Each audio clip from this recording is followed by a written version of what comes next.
Hello and welcome back, everybody, to Divulgence. I'm very excited to have William Ramsey back in the house. William, how are you, my friend? Doing good. Thanks for having me. Good to be with you. No, thanks for your time. I'm always a pleasure to have you, my friend. So you are obviously an author of a lot of interesting books. Your most recent one is, of course, the Smiley Face Killers, which goes with your film that you also made on the Smiley Face Killers. So, yeah, it's something I've always wanted to talk to you about. So, before we get into the Smiley Face Killers and whatnot, well, no, I guess we'll just jump right into it. I guess maybe first a good thing to differentiate is that because I know recently, I think there's a Prime series or a movie with Dennis Quaid recently out about the Happy Face Killer, which is obviously completely different from the Smiley Face Killers, plural. So yeah, can you give us a little rundown on who the what the Smiley Face Killers are, and your process of making the movie and the book? Yeah, the Happy Face Killer is Keith Jesperson, who was a trucker who killed women. But the Smiley Face Killers got its name from two guys. One is Kevin Gannon, who's just around. He was just in being discussing the Smiley Face killings with a journalist by the name of Brian Entin, Entin. You can check that out on YouTube. And the other one is Gilbertson, who's kind of just fell off the radar. He's not involved in this. A lot of journalists come and go in this, but it got its name from them. The reason it's got its name is because they noticed in two different locales. One was, I believe, in Wisconsin, and the other is in New York. They noticed young men starting to turn up in bodies of water in the late 90s. They started studying them independently, and then they started taking pictures. They started looking into things, and they started noticing that some of these deaths, which they thought were suspicious, that they weren't actual suicides or accidental drownings.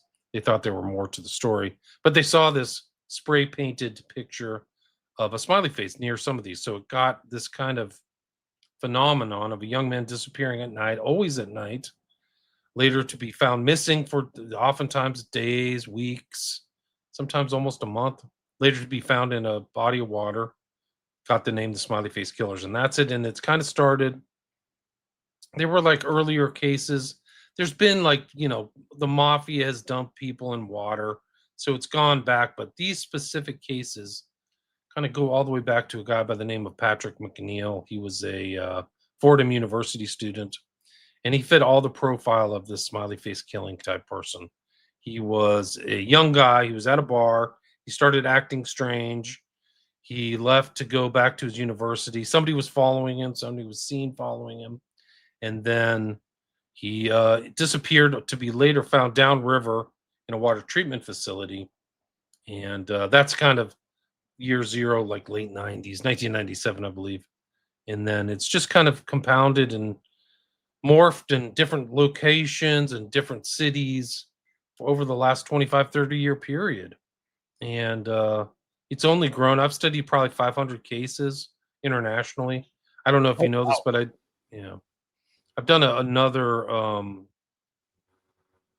movie. So I did the first movie is 2017, and then I did a follow-up in 2020 called Smiley Face Killers, The Global Slaughter Continues. I don't think I have a disc for that. Okay, I think I watched that on your website though during COVID, I believe. So yes, yeah, it's on my Patreon. People can go to my Patreon and check all that stuff out for free. If you just pay $5 a month, you can get a lot of free material too. A lot of stuff without ads. So nice. But yeah, so I've done two documentaries. The first one documentary is super long, like it's way too long, 3.5 hours. And then I just finished my book last year on the second edition. That's also way too long. It's like 400 pages of material. But it really shows kind of the history, the unfolding, the unraveling, the peeling of the onion of like this phenomenon as it becomes more understood, as more cases happen, and these cases are studied by multiple different people. And some of these people weren't connected. And now it's kind of grown, like I said, and like there were huge outbreaks of these phenomenon, these types of cases in Chicago. and then places that they never happened before, like Austin, Texas. Their lake just started, as Austin kind of got on the map as a cultural center of comedy and people fleeing California. These cases grew up around that, and they call it the Rainy Street Kill Ripper. Rainy Street is kind of their most famous drinking street, and also Boston. Some of these other places, it's happened worldwide. Happens in London, happens in Bath and Manchester. Manchester, they call him the Pusher. So it's got all these different names. This phenomenon gets different names at different places, but it's all the same phenomenon as young men going out at night, disappearing, and to be found in places that are strange or previously searched, or oftentimes, in important cases, there's immense amounts of resources deployed to find these people, and then this person will show up in a place already searched. And some of these are very sophisticated searches. They're not like amateurs. They get divers who know search and rescue techniques and are trained and know how to do underwater searches. And so things are missing. And oftentimes these guys act suspicious. They go through a personality change.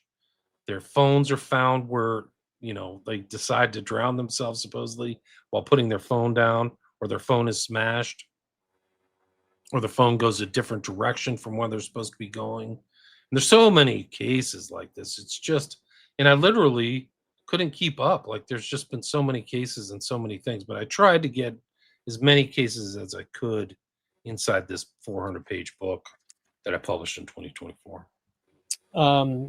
I had an author, Janet Marin, on a couple weeks ago, and let's see here. She told me about a case. I think it's from 2003, 2004, but I think maybe there's movement on it. I think it's Minneapolis or somewhere in Minnesota around Halloween. College boy, blonde hair, blue eyes. He was at a bar. I guess he got thrown out because maybe he was getting rowdy, maybe he was drunk, maybe he was drugged. No shoes, no coat, no wallet, no phone. He was found 2 weeks later after going missing in a river. Yeah. What was his name? I didn't get the name. Unfortunately. There's a lot that happens in Minneapolis. There's some. Chris Really? Jenkins is, yeah. Okay. Chris Jenkins is one of the bigger cases that I studied. I set aside a whole chapter for him. But there's been other ones that have been happened in there. Some of the names don't come to mind right off the top of my head, but they all fit that same profile. So I was going to ask, what areas is there a concentration of these in some areas? I mean, you just said Minnesota, yes. Are there other areas where there seems to be a concentration of these? Absolutely. Like some of the early cases, like I think it was La Crosse was like a hot spot for a minute. New York, Boston, definitely Austin, Texas, now Chicago, Portland had a lot of these types of murders. So they happen. There's some in San Francisco. Anywhere where there's a body of water, certainly in Bath and Manchester, and just kind of through the UK. But yeah, those urban areas are hotspots. There's no question about it. But they happen in some smaller areas. Like there is places in the Midwest. There's been one in Iowa, Ohio, Indiana, wherever. College towns too seem to be a thing. Okay, I mean, yeah, I feel like that makes total sense. Question from the audience here. We have Stefan. Is this about the New England situation? Do you know what they're referring to? I don't know, but they're Boston. Yeah, I mean, you can bring up this guy right here. I think he was a New England case. They just found him this morning. This is just another one. Owen Kenny. He was missing for a week. The same thing, missing all week. Exhaustive searches, a lot of press stuff, and then all of a sudden, he shows up in the river. They call it, suicide or something like that. So right. It's hard to believe. But there's just so many. I mean, it's just like I can't even keep up. I would recommend, if you really want to follow people, there's a couple guys on X And one was the researcher. I can't believe he's been researching the smiley face killings for this long, but his name is Jim Smith, Yep. and it's his X handle is at Smiley Face Cult. And then a newer guy who's kind of come in is Staged Drownings. It's at Staged Drownings. So you can check both of them out. They really are, you Great. know, Thank you. greater researchers. You can also invite them on your show. I know they do interviews, but like, it's really hard to keep up with all the cases. It's really not funny, but there's just so many cases. It's crazy. So let's see, where do I want to go with this? There's so many questions. What is the general, if you know, what's the general perception or outlook when it comes to law enforcement and the media? I mean, It's a great question. Yeah, so let's start with that, William. Here's the thing is that the FBI's discounted this back in, I think, 2010 as being a viable thing. They looked into it. I have that section in my book where they actually kind of like, they don't, you know, they looked into something in 2008, and there's even been like congressmen saying, hey, look into this. But they said I wouldn't trust the FBI at all based upon their track record. They're terrible law enforcement people in general. It's almost They like don't a have a clown good show. batting record at all. They don't. They have a terrible one. To date, we have not developed any evidence to support links between these tragic deaths or any evidence substantiating the theory that these deaths are the work of a serial killer or killers. So they discounted, that's 2008. They discounted a lot of these police chalk up these deaths to accidental drownings or suicides, which is people generally don't drown themselves suicide. I think it does happen, but it's not that unusual. The other thing that makes these water deaths unique is that they don't happen during like leisure hours. Like you and I go to the lake, we're going to go fishing. Right. Yeah, we're going to go swimming. This is always at night. There isn't even one case that I covered that's during the day. And they're always in the suspect areas. So like, in all of the cases that they have in common, Jordan, is that nobody sees them go in the water. Like that, there's not even one witness to say, once that witness is established, it can't be put into the pool of accidental drownings because somebody sees it. Like, okay, I saw Bob. He had 16 drinks. He was a mess. And then he got this stupid idea to go, you know, swimming in front of Niagara Falls. So he's obviously an accidental or intentional death or something. But these are people like, hey, Bob, I'm going to go out and check my phone. And then they disappear and they're gone for 2 weeks. And then they're found in water. Like nobody sees these people go into water. They see them acting suspiciously. They go through personality changes. They only have one drink and start acting crazy. Right. They act out of normal. I mean, one case that comes to mind in Austin is a guy, very athletic, young guy, healthy. His name was Martinez, and he wasn't a drinker. So, like, if he went to a bar, he was that guy who didn't try to, like, two-fist alcohol. He was the one guy who had one drink just to show he was drinking, you know, but not, like, really interested in putting on a buzz or something like that. And he had one drink and started acting really strange. His brother goes down. He's acting really whacked. And then you find out like all these major cities, Nashville, LA, New York, Chicago, Austin, there's just huge drugging problems at these bars. So people are either the bartenders or the waitresses are drugging people either for kicks or because they're stealing their money or charging their credit cards or something like that. So it's really I mean, it's this. I think that the smiley face killings has to be seen alongside the epidemic of drugs and drugging that's going on at late night establishments. And I mean, excuse me, if this is, like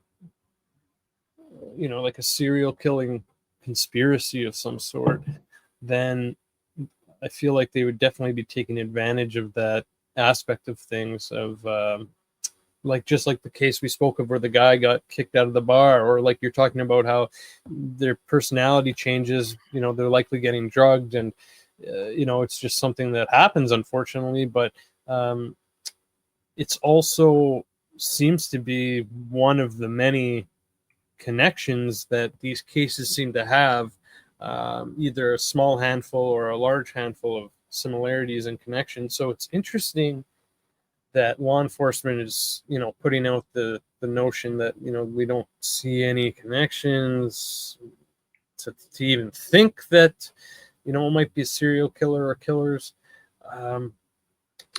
I had one host say it was like the Jaws in Amityville, where if they said there was a serial killer, it would spook the public. So I think Okay. this is happening in the larger context of corruption in the U.S., where it's just super corrupt, and they're just covering it up for whatever reason. They don't want to look bad. They don't want to look incompetent. It's a lot easier for these guys. I mean, it's kind of like the perfect crime, because it's a lot easier for the cops to just say, hey, there's an accidental drowning. There's no murder investigation. We don't have to put resources. Poor guy went out and drowned. Case closed. Move on. And some of these guys, they have injuries, like, or they have things missing, or things are strange, or air in their lungs.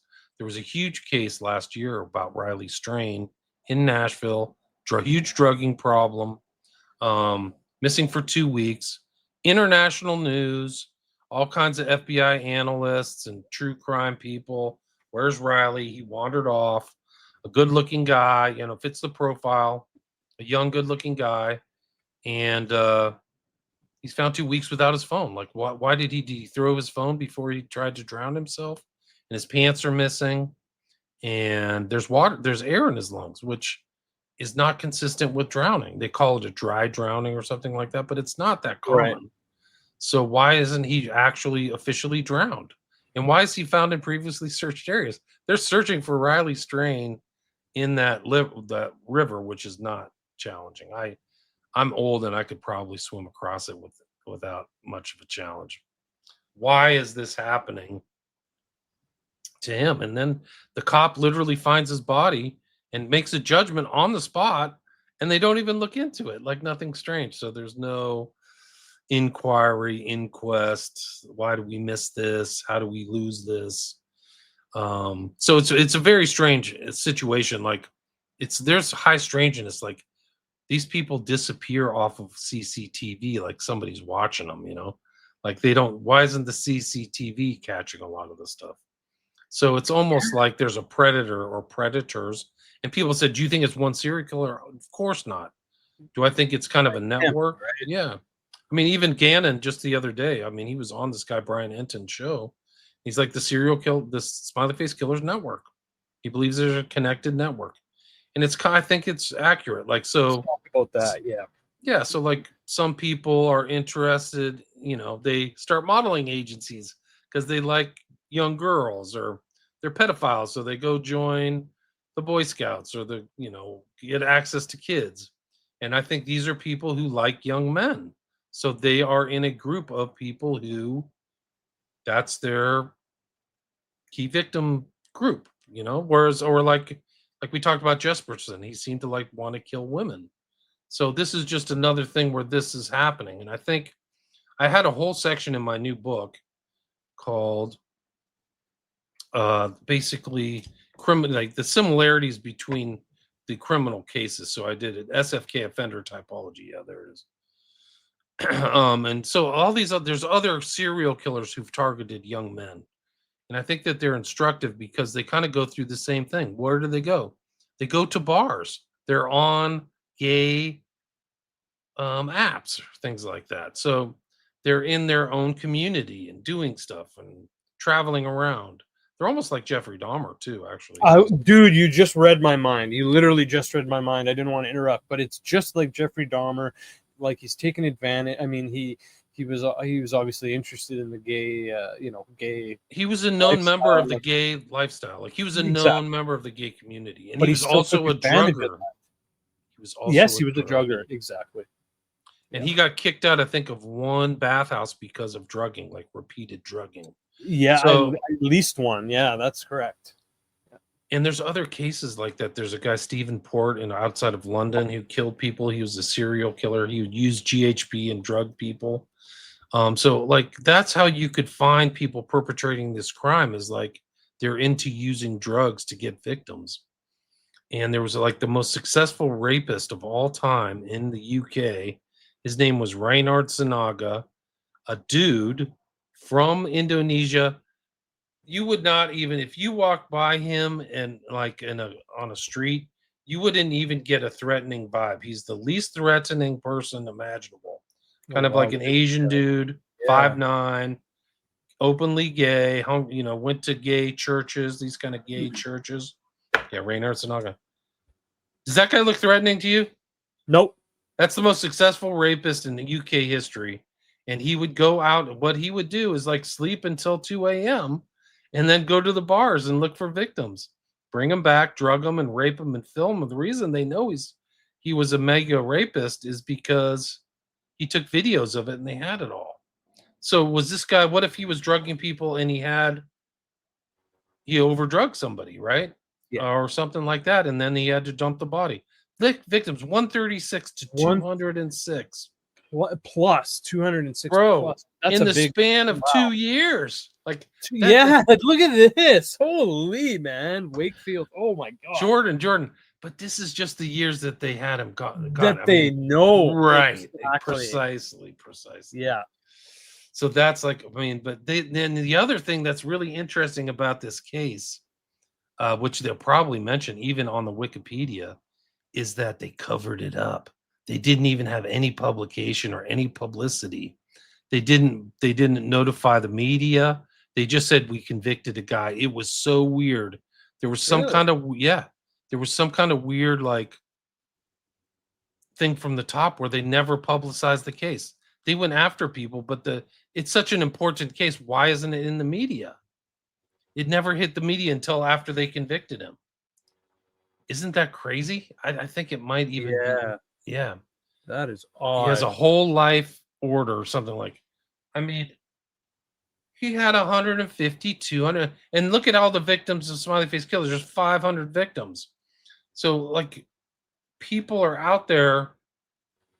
Like some of these killers are could be very prolific killers. When I was first researching, like I keyed into the male interest, like somebody's interested in males, right? Because they're males. And I looked into gay serial killers. I've done shows on Dahmer, but there's some other ones that people don't know about who preyed upon other men in gay bars. And one was a guy named Aller, who was, I think, in the Midwest, and he would move from jurisdiction to jurisdiction to kill people, and that's why he confused the cops. And there was another guy. Look up Randy Kraft for me, Okay. Kraft, and he had 100 victims. Like he killed 100 people. But think about the people that he might have raped or done something who just never got busted for it. That's But right. he would, yeah. There's I another remember. guy, not looking too threatening, Yeah. but gay and one of the most prolific murderers ever. And we go around like looking for random dudes. Then how about Dennis Nilsson as well? Nilsson, look up. Who had so many similarities to Dahmer. It's ridiculous. I would love to do a show on just the similarities between those Yeah, two. I've done a show on gay serial killers because they are a subset. There was another guy in the Midwest, Olmeyer or Hansmeyer or something like that, but it was close to Oler. Let me see if I can. He was like released to kill again, is what he was. But all these guys, even Kraft and stuff like that, they all are. They thought that they weren't looking alone. They weren't working alone. Jera, let me see. The book that I read is "Freed to Kill: The True Story of Serial Murderer Larry Eyler." Eyler. Definitely worth your time. Larry Eyler. Okay. Yeah, so he was just one. And Koberger, I can't remember the guy's name. He was from the the Midwest. He was a serial killer who kept snuff films and stuff like that. But anyway, so I think that the kind of gay serial killer thing is instructive. But that section's SFK offender typology, I think, is worth people's read. It's let's keep talking about like the network concept of this. Like, it's just crazy to think that, but very possible, that, you know,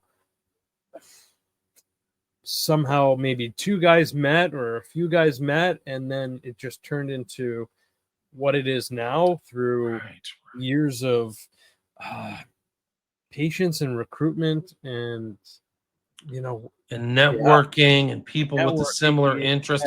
There was a case in Melbourne, and it's in my offender typology section, a case in Melbourne, which is I think the 4th biggest city in Australia, and it's called The Family. It got the nickname The Family because it was a group.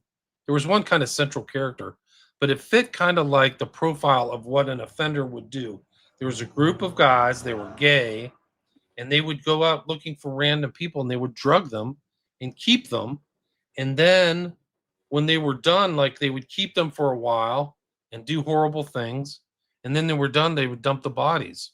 And they got the family, and it was just like they were into other things. They were into picking up, you know, runaways and vulnerable people and just doing, you know, really, they were gay. So they would do these things, you know, do things like that. And it just felt like this was the same thing, the drugging and the driving around and stuff like that.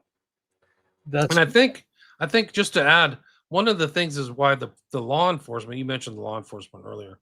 I think one of the reasons the law enforcement don't kind of key into this is because it's part of kind of the gay either lifestyle or underground or whatever.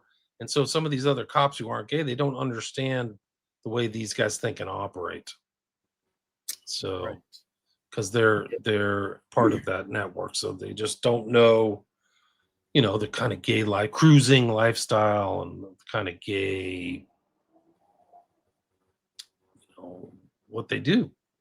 Yeah, that's perfect situation. Like, if you've seen the movie Cruising, 1980 with Al Pacino, great movie, and it's just like that, right? They're looking for a killer who's in the scene, and they very graphic. A lot of gay people, do not want that movie to be made. Does a great job of telling that story. I think it's a great movie, and they send him in there, and he learns, and he gets all caught up in it, and it kind of changes him a little bit, and it's interesting. That movie is almost kind of like suppressed. Nobody wants to talk about it. It's too controversial, right? And it was the guy who did The Exorcist, who was the director. I can't remember his name right now, but he directed The Exorcist, and they had a lot of problems. The gay community didn't kind of want that exposed. William Friedkin. Friedkin. Sorry. So, like, I mean, and that's kind of, and that's like shows a side of the gay community that isn't, it's not all pastels and antiquing. It's like leather bars and dudes like fisting, like there's a fisting scene. Everything, it's really graphic shit. But there is like a case that comes to mind. There was a guy who was last seen in front of like a BDSM gay club. That club was like cruising, and he was in Washington, D.C., and he was never seen again, and then found in the river. And his brother thinks like, oh, this guy got abducted, and I don't even know what happened to him. Arvind Sharma, 22, fits all the bill. Like this guy, Arvind Sharma, he was in a bachelor party or something like that, or I can't remember. Let's see. Arvind Sharma, 22, disappeared 2005, Nepalese American, about to graduate with honors from University of American. He went to a club in South DC, which Club Lime shared a building with a bondage dominant sadomasochism club. He was last seen that night. He was separated.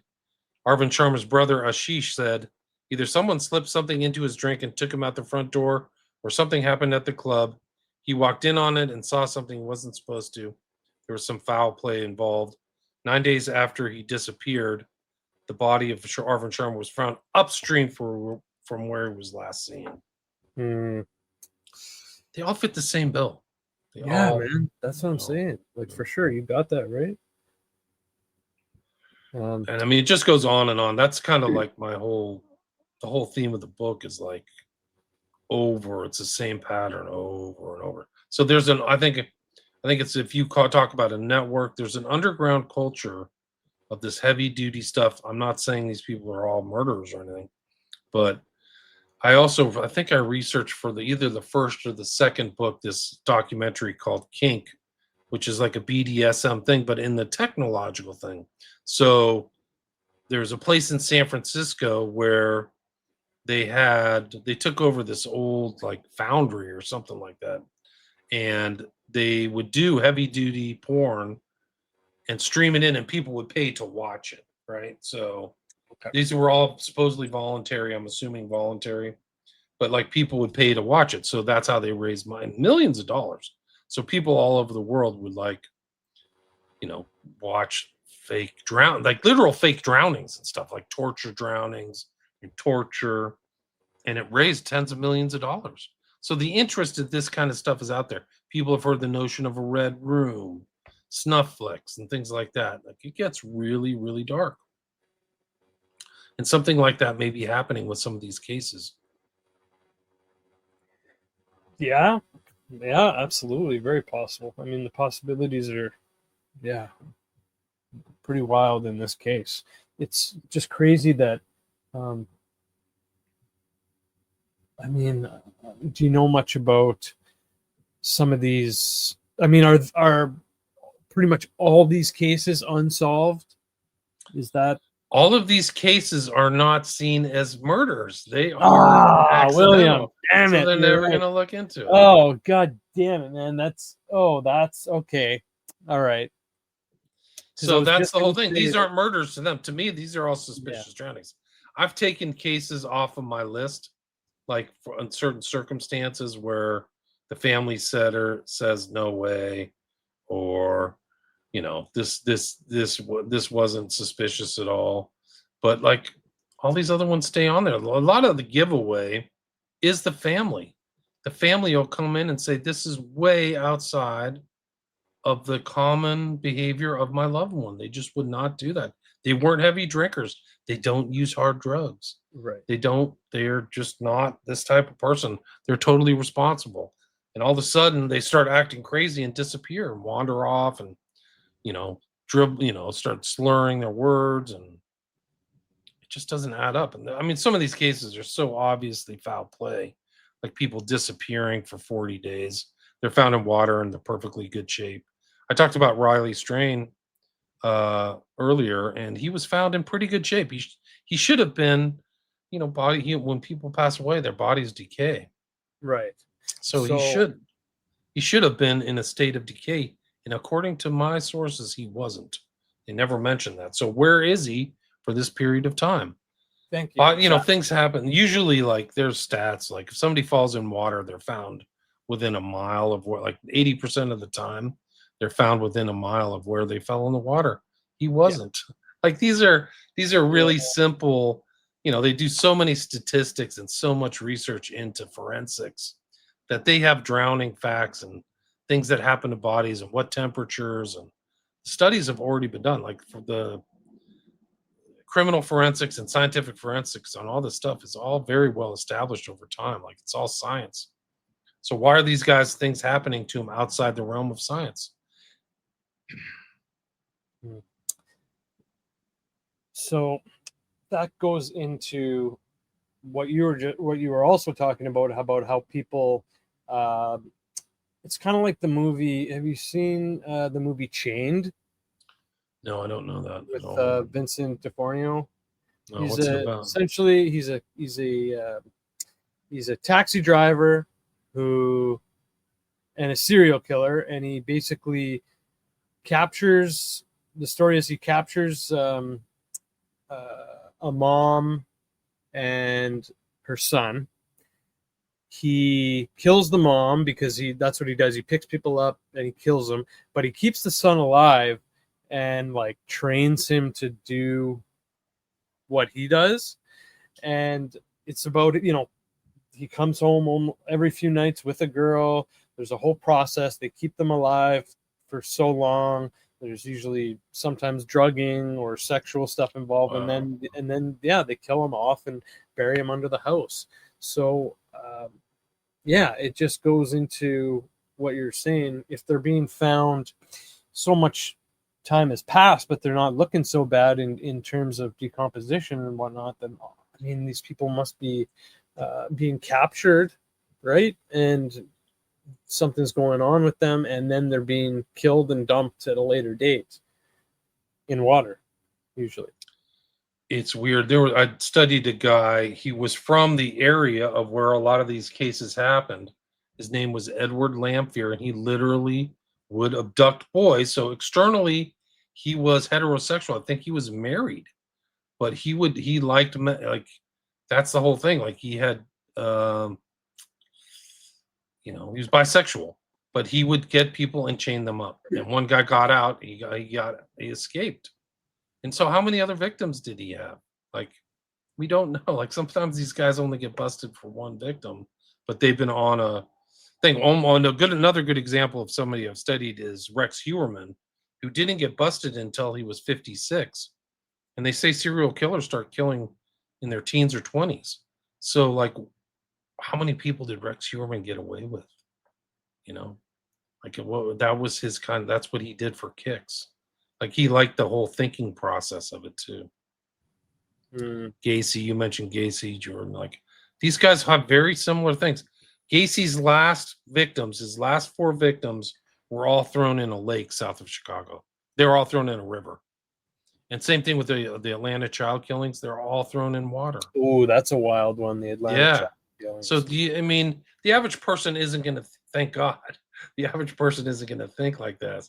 But the serial killers like learn from each other, and they kind of do similar things. And so I think there's just there's probably active cells of these guys who do this, and they don't care. They're either nihilists, Satanists, something, and this is their drive, is to, Gacy, I don't know why he killed all of his victims, but like, he used to we know Gacy was traveling around too, which is really crazy, creepy. Mm-hmm. Like, he would go to he was in Chicago, but he would go to some beach place or some lake in Kentucky, things like that. Like, there's stories of him, and then there's stories of people being found in these things. So there were mysterious drownings actually studied by people who thought they tried to link them to Gacy. So we don't know how many people Gacy actually killed. Yeah, again, we don't know. Yeah, it's really dark. It's very dark, and this stuff is still happening. The recent cases just go on and on. You just cannot believe how many cases there are. So now there seems to be, over the past few years, you have a couple movies, you have your book, and now there's at least 2. I don't know if they're. I think one's a movie called Smiley Face Killers, and then there's, I think, a documentary on Oxygen. Smiley Face Killers: The Hunt for Justice. Yeah, it was pretty good. It's pretty good. There was 6-part. Yeah, it was a 6-part series. It featured Gannon, Gilbertson. Okay. It was produced by a reputable, production company, but I think that they didn't show the kind of depth of the phenomenon. That would be my kind of critique. But I thought it was good. It's worth watching. I covered a lot of those cases. Those are some of the original cases. I think they covered the guy McNeil that I mentioned earlier. So, and one of the interesting things is sometimes the police tell the people what happened, like, oh, it's an accidental drowning. But then the autopsy, which isn't published, sometimes the families get those and tell a whole different story. Like, some of these guys are tortured. McNeil's a perfect example. His parents were told that he had drowned. Then they got the autopsy report, right? And the autopsy report said that he had burns on his upper body and got hit in the head with a ball-peen hammer. Same thing, same thing happened with Dakota James, who was in Pittsburgh, and he was missing 40 days. His body was in good shape when it was found. And they're like, "Oh, it's a terrible drowning." Then the family gets the autopsy, and he has rope marks around his neck, and he has kind of like, I guess when you're being strangled, a lot of times fingernails will break and stuff because you're trying to get the rope off your neck. Right. And he had those kind of contusions on his fingers, Dakota James did. So a lot of these autopsies tell a different story. Do you think this, with your stuff and these movies and stuff coming out, like, do you think that's going to help, like, kind of, Well, at least it's to be knowledgeable. Yeah, I think so. draw I think the knowledge attention of it, to it, right? At least it'll draw some attention. yeah, the one by Bret Easton Ellis, Smiley Face, is kind of a joke. His logo is very similar to mine for my second movie, which pretty questionable. But he makes it look like a serial killer. That's the movie, right? Like the dramatization one. Okay. Yeah, and I'm like, I think this is a culture, and this is like some dark, heavy duty underground stuff, like Gimp Mask stuff, and that's why that's why kind of on the first film you see that weird kind of picture that nobody knows what it is, but it's a picture of a guy kind of being drowned with a Gimp mask on. And I think that's really something like that is happening. That's it. Yeah. That's taken from a video that was directed by a guy named Peter Christopherson, a known member of the Illuminates of Thanateros. Thanateros is Sex and Death. And he made this film called Broken. And I think it was an adjunct onto a a 9 Inch Nails project by Trent Reznor. Okay, but yes. It was, if you watch that, it kind of goes through the notion of like a smiley face killing. They're driving around. They're looking for a young man. A young man comes to the car. He ends up chained down in a basement. And then there's depiction of drowning. Like, it's incredible. It's like the same MO. So it's it could be father-son teams. I don't know. But there's something very dark happening that most people couldn't comprehend.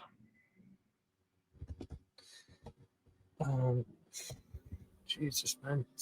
It's just when you think about it, it's just so wild. It's just so wild. Like, let's get into the smiley faces. Like, are these...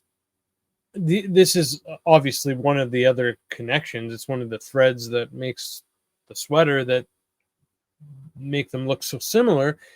So there's like at least one or multiple smiley faces found in the vicinity of the finding of the dead body. Is that correct? Is that how it?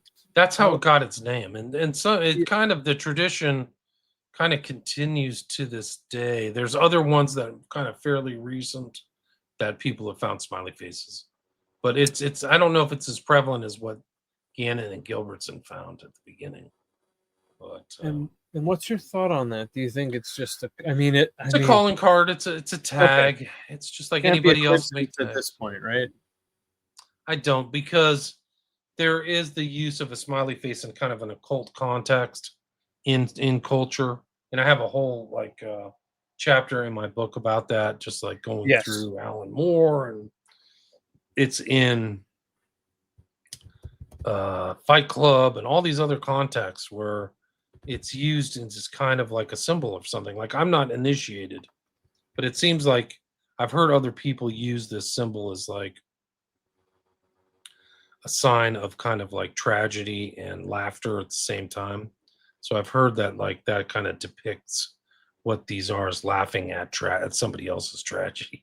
But there's a really interesting video by Ed Sheeran, if you can watch. It's called Bad Habit.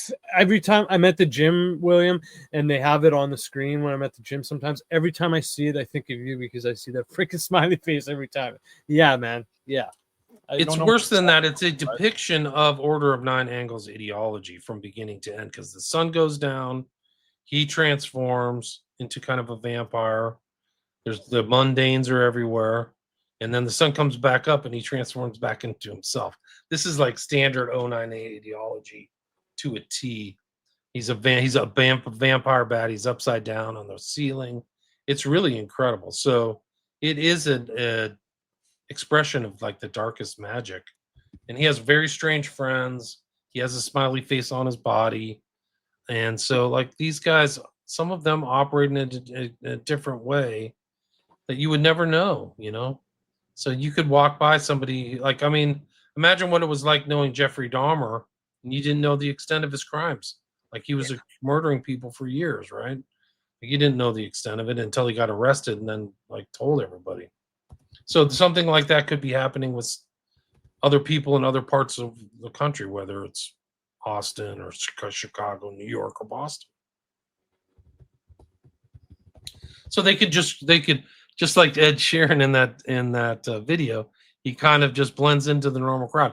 There was a case in Boston, I forgot the kid's name, but he was there's something happens, like these guys come out of the TD garden, so people have to be afraid of, like, watch out when you leave the TD garden. But he literally like walked out, somebody hit him in the head with something, like he had visible injuries. He was face down in water, and somebody went over to help him. Like he was down for like 5 minutes, is my understanding.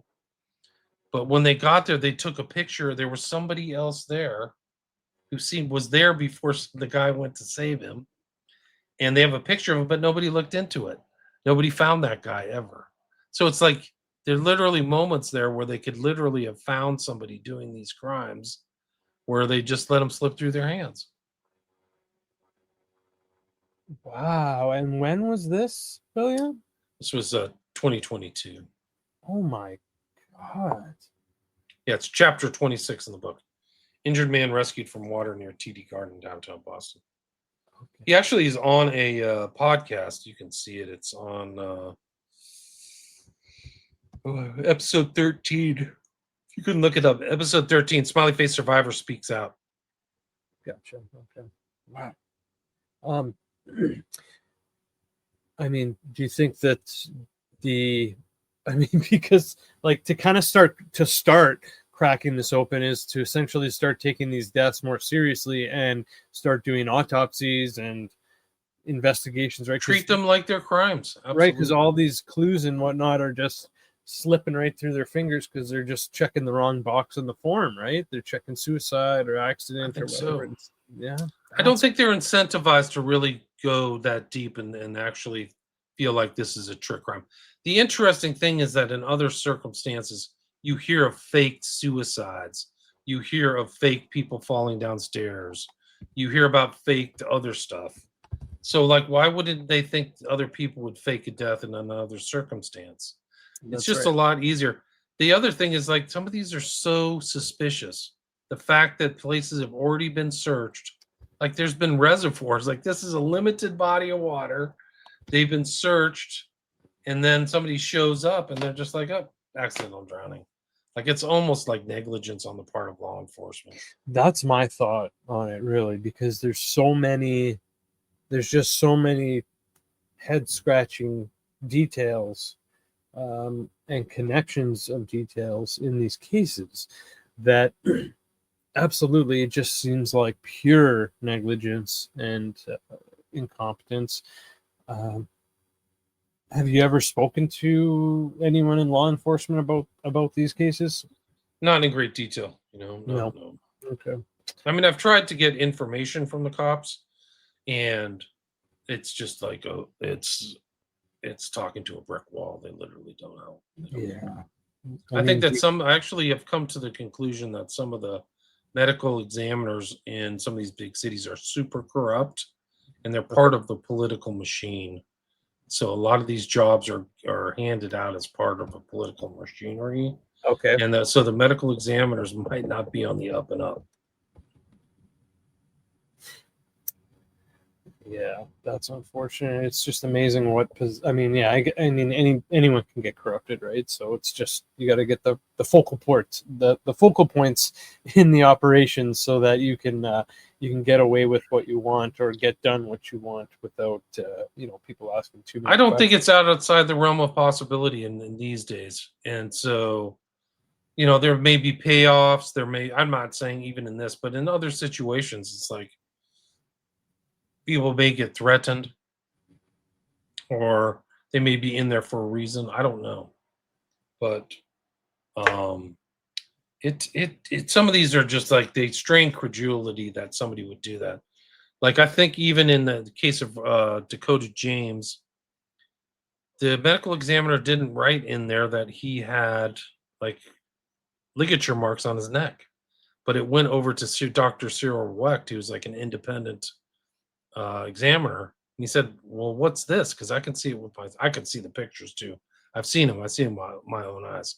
He clearly has some kind of injury that is consistent with the ligature around your neck, not some kind of, scraping on the bottom of the river type thing." Right. Also, I could tell his body was in good shape. His body was in great shape. He was in like he had just been put in the day before. Literally. That's so where was he for 40 days? He was Exactly. alive for a long period of time. Yeah. It's just it's just horrible to think of what they might be doing with them before they finally kill It them sure off. is. It sure is. Oh, There that's was a just guy who was arrested. He was gay. His name was Latunsky. He was in Michigan. He actually worked near at one point near where the body of Dakota James was found, but he was a very aggressive guy. He didn't have a good he was mentally compromised. He took pills for schizophrenia or something like that. And he would date on these apps. And it's easy to remember this case because his victim was Kevin Bacon. His name was Kevin Bacon. It wasn't okay. the actor Kevin Bacon, Right.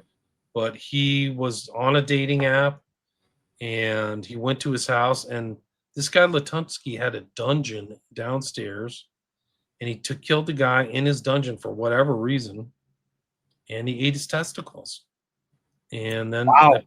then the police came and he's just out of his mind. And you just wonder, okay, you got busted, you got put in jail for this. What other dark stuff have you done? What else have you been up to? He's Right. very kind of occulted. He was in the leather world.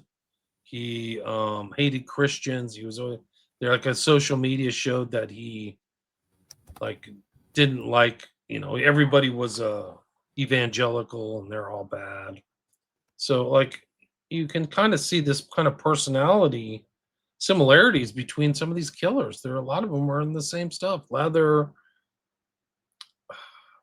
on gay apps, and just like very, very different than like a kind of standard cultural interpersonal relationships. Right. Wonder. Yeah. Wonder what that. I mean, that's obviously some deep, deeper Yeah, no, it's pretty psychological stuff. But I mean, yeah. I wonder what's going on there with what's that. making them tick. It was Yeah. interesting. I did a show of I talked about that broken thing.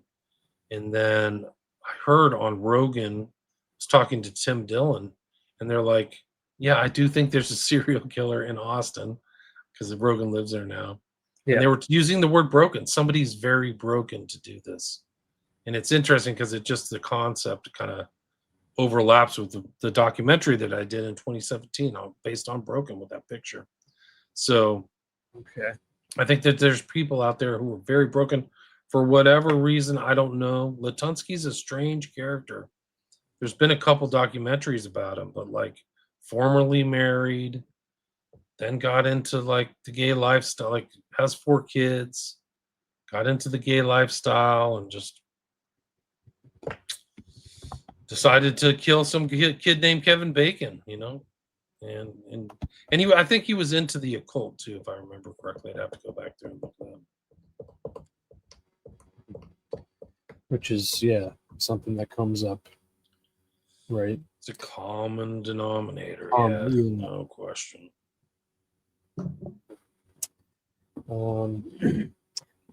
Before we wrap up, are there any?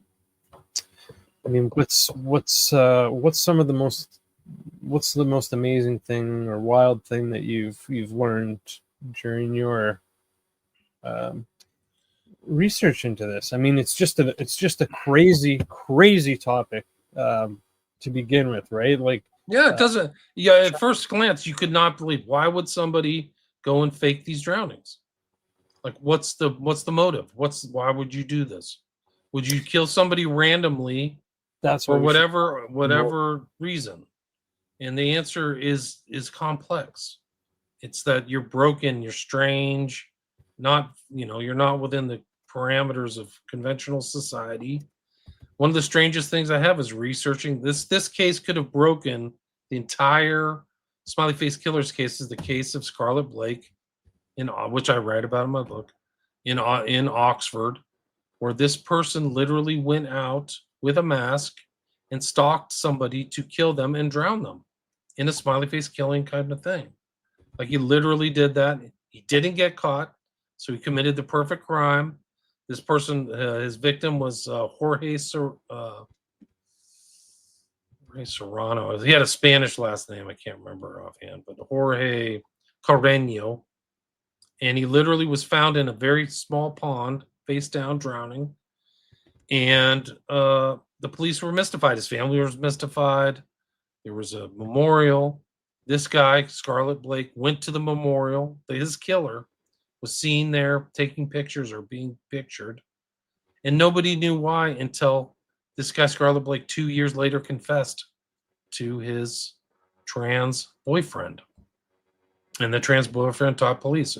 If he hadn't confessed to his trans boyfriend, and this is an international concept thing of this crime, this guy would travel around, travel to the U.S.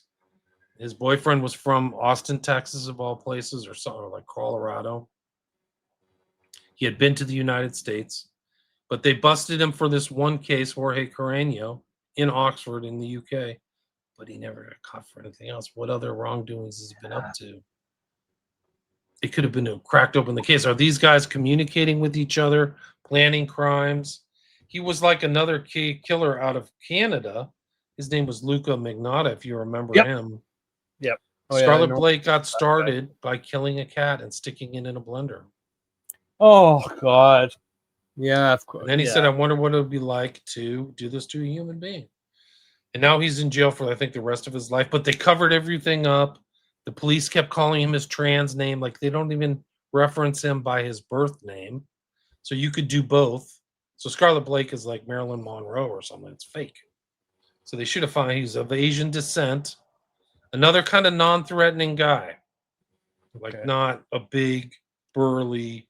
A lot of these serial killers are not threatening. That's the whole thing about them. Like, they don't give off that vibe, and then next thing you know, you're dead. Right? Yeah. But yeah, Scarlett Blake was really a revelatory case. And to me, it was a big break in the Smiley Face killings because he fit all the profile, and then he got busted and got sentenced and went through the criminal process. But in my own opinion, he's probably committed that crime in the past too. Yeah. That he was a serial killer. For what reason? He had gone through Tavistock. He had gone through all of the drugs, the trans drugs, and he was strange. Like, he's had female breasts and a man's penis. So it's like a lot of gender dysphoria there. Wow. Crazy. Yeah, I recently, I can't remember. It might even be, I think it's in Canada, but it might even be someone in Ontario near me. This gentleman, gentleman identifies as gentleman. So he was able to get the government to pay for surgery to construct a vagina on him, and so he can still keep his penis too. So, he's like a Boy Scout. He's always prepared for everything, right? Yeah. So, Wow. Yeah, with all this trans stuff and stuff going on with these drugs and surgeries and whatnot that are involved in this lifestyle. I mean, yeah, I wonder what. What does it do to your brain? What do these drugs do to your brain? Yeah, What do they yeah, make you feel like? exactly. We know What that these people could have a happen? higher incidence of suicide. A lot of them are violent. So, like, what's happening there? We've seen the Zizian cult that's kind of close to you in Canada, international, multi-jurisdictional violence. One guy killed his parents. Like really dark. Yeah, there you go. So even Zoe Trope just mentioned it. Anyway, there's a lot of mystery, but I think that you can kind of put it together that something strange has happened in the culture that involves underground BDSM stuff, international travel, and international communication that facilitates this kind of crime. Crazy. Well, William, we'll wrap it up there, my friend. You have the two movies. I've seen both of them; they're great, and of course, you have your most recent book, The Smiley Face Killers. Let everyone know where else you would like them to go check you out. Yeah, you can just go to my podcast, Spreaker, William Ramsey Investigates, or my Patreon, which I post a lot of this stuff, and you can see all 5 of my documentaries. You just pay $5 a month, and they're all there. You can stream them. Thanks for having me. Thanks for having me on. No, thanks, William. Thanks for coming back. Thanks to everyone in the audience watching, listening. Please subscribe to Divulgence Podcast on YouTube. Check me out wherever you get your audio podcasts, and you can check me out on X as well. Yeah, so take care of yourself, William, and hope to see you again soon. And yeah, Likewise. everyone, yeah, Stay safe.